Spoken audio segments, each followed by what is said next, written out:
Magandang hapon po sa inyong lahat.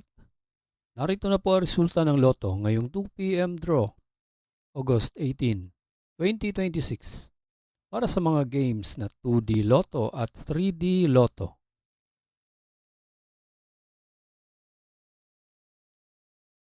Para sa 2D Lotto, ito po ang winning combination: 14 and 28 in exact order.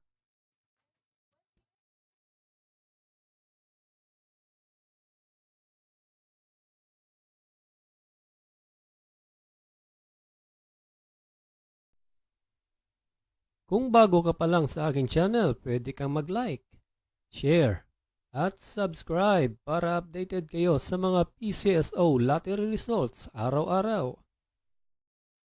Para sa 3D Lotto, ito po ang winning combination: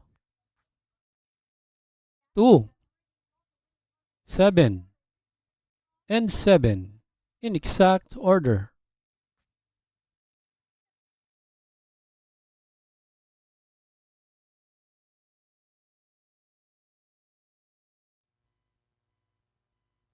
Salamat po sa panonood ng Lotto Results Today by Mr. Wi-Fi.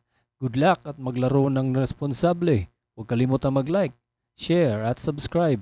Hanggang sa muli, paalam po sa inyong lahat.